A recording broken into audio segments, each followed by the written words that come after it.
Life is a never-ending cycle of disillusionment and discovery, and this script is a product of an upswing from the former to the latter. I would consider myself a screenwriter, just maybe not a successful one. My background is in literature. I've written screenplays, provided feedback on countless others, and even read for screenplay competitions. I say all of this so that you know where I'm coming from when I say that screenwriting is in trouble. Not so much from poor pay or the ludicrous idea of being second screen friendly, that is not to say that these aren't problems, but from its core conception in relation to the cinematic form. I believe the foundation of screenwriting as a profession is shaky and ultimately damaging. And today I hope to not only discuss this, but offer some food for thought that may be able to better marry form and content.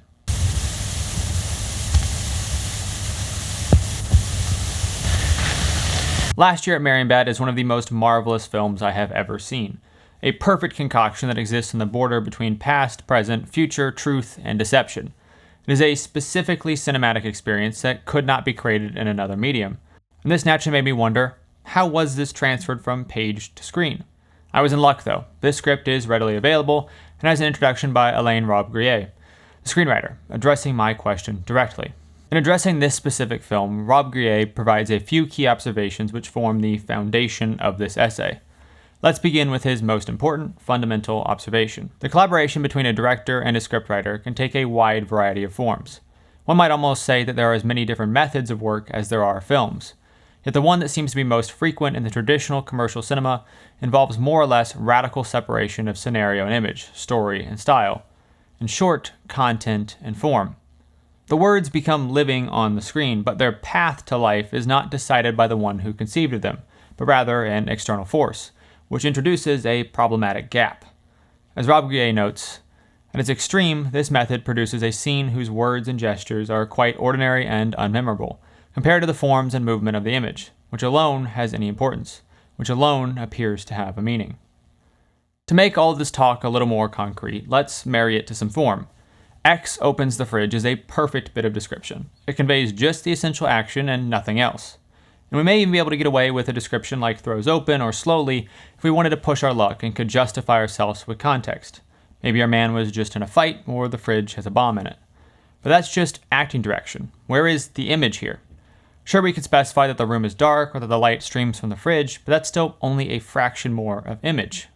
What about the items in the room? What happens if we add a light in the background, camera movement, or choose to shoot it from an odd angle? All of which assume we actually are trying to stay close to the page. This is the gap between page and screen that Robbe-Grillet is addressing, but its roots go farther than a simple handoff. The troubles of this handoff are baked into the very format and unwritten rules of screenwriting. What I'm getting at here is that the page contains very little of what we could term as imagistic. In the worst case, it provides nothing but bare plot, and at the best, some images are specifically created and clear boundaries are set for production. But there is still room for error here. For each person that reads the line, X opens the fridge slowly, exposing the room to its light, there will be another interpretation. One of the most common notes you will receive as a screenwriter in training, and one of the most common you will give once you have some experience under your belt, is to remove the specificity of the images in your scripts. Cut the parentheticals. That's for the actor to decide. Don't say they light their cigarette and take a few deep puffs. We can infer that from they light their cigarette. Please don't describe every punch in an action scene. Logistics and fight coordinators will do that. And never, ever specify the camera angle, movement, speed, or editing rhythm, unless it is absolutely essential. But the very fact that we all have to unlearn this specificity as burgeoning screenwriters speaks to the fact that conceiving of a screen story, it seems to me, would mean already conceiving of it in images, with all the details this involves, not only with regard to gestures and settings, but to the camera's position and movement, as well as to the sequence of shots and editing.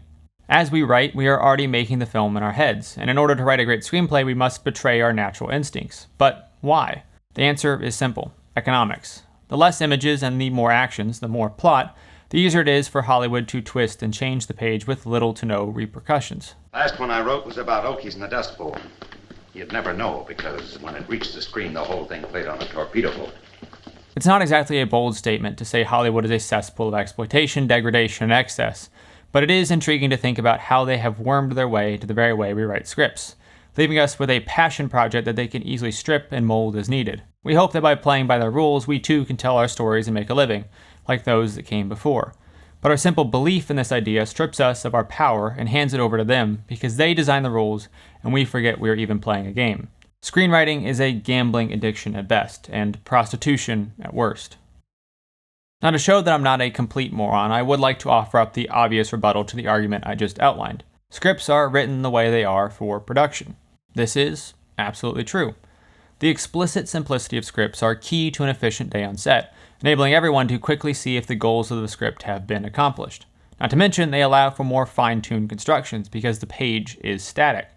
The character says X because it will matter later, and they grab this glass because it's the smoking gun for later.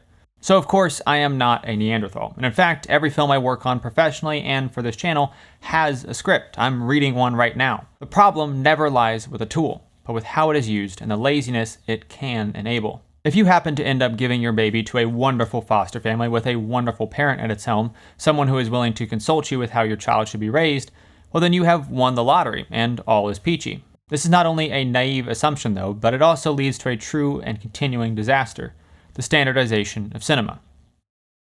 Since the focus of a flattened screenplay cannot be on images or the cinematic form, then it can only be on plot. We all love a good story, but cinema does not have to be and should not be defined by narrative, because it fails to take into account the ontology of the medium and its possibilities. Now, I would like to confirm your fears. I am advocating for wider acceptance and discussion around works like the emphatically epileptic The Flicker, films that are totally divorced from any idea of narrative beyond direct experience or thought. But I'm also advocating for the loosening of narrative's fingers around the throats of cinema more generally. For more works that take some time to breathe, take in the scenery, go on tangents, etc.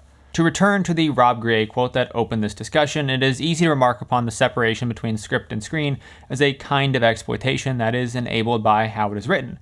But it is truly a formal disconnect that he is discussing. If the page is not allowed to consider the screen and has to emphasize simple mathematical plots, then how are the movies supposed to evolve? They still can, but they will do so much more slowly and with a lot more force. To quickly summarize my complaints with screenwriting as a profession: 1, its strict form opens the channel for abuse through its generality, and 2, its disconnect, if not properly accounted for, emphasizes plot over the true ontology of movies and their possibilities. I will reiterate myself again. Screenwriting is vital, and its form is a byproduct of the hectic hell that is production. Not every great film needs a script, but they sure do increase the odds of greatness. So, what are we going to do? Screenwriting can't go anywhere, but our movies are getting worse. People are forgetting about the medium, and all any screenwriting sage talks about is plot, character, etc. The answer is simple. We must reconsider our relation to the tool. Concluding his introduction to the Last Year at Marienbad script, Alain Robbe-Grillet says, "The reader will find few technical terms in these pages, and perhaps the indications for editing, setup shots, and camera movements will make the specialist smile. This is because I was not a specialist myself, and because I was writing a shooting script for the first time. I hope that in any case this factor will make reading the scenario less tedious for a larger public." From the perspective of a cast or crew member preparing to execute the pages that follow this introduction, I would have been terrified. The directions are explicit but buried, mixed, and the confusing nature of the story does not help at all. But yet, the experience of reading these pages is very close to the experience of watching the film. To me, the answer to all of the problems facing screenwriting as a profession can be grouped under an umbrella named amateurism. To quote Jacques Rancie, amateurism is also a theoretical and political position, one that sidelines the authority of specialists by re-examining the ways the frontiers of their domain are drawn by the points where experience and knowledge intersect. Amateur politics asserts that cinema belongs to all those who have traveled in one way or another through the systems of gaps and distances contained in its name, that everyone has the right to trace between any 2 points in that topography an individual route that adds to cinema treated as a world and adds to our understanding of it. He was tying this idea of amateurism more to the field of theory, but I think it is equally applicable to craft. In the case of screenwriting, I see 2 immediate ways to apply this idea. In reconsidering our relation to the tool, we need to start from square one and tackle the fundamental questions, gaps, and format. And I hope this video acts as that first step for many of you. In answering the questions of this reevaluation, we need to try and capture some of our lost innocence. Tools are universal only in their generality. We have to find the best way to use them for ourselves. Maybe you do describe more, maybe you include camera angles, and maybe you even outline some sections and that's all you do. The world needs just as many free-form irreversibles as it does carefully crafted Casablancas. Now, many of you are probably correctly pointing out that if you don't play by the rules, then no one is going to buy these scripts. And that leads me to my second point of application. The studios and the entire system that supports them. If you really care about movies and want to make them, then either find someone who will treat you well or take it all the way to the screen yourself. Sure, you're an amateur in other realms of production, but you can find people who aren't.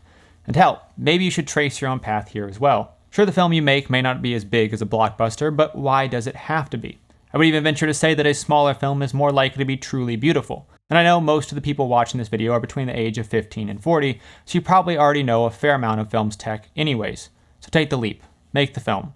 Screenwriting can no longer be a slave to corporate concerns or disconnected from the screen. You need to consider the image, the form for which you're writing, beyond themes and plot.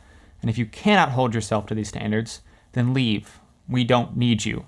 But if you can, start now.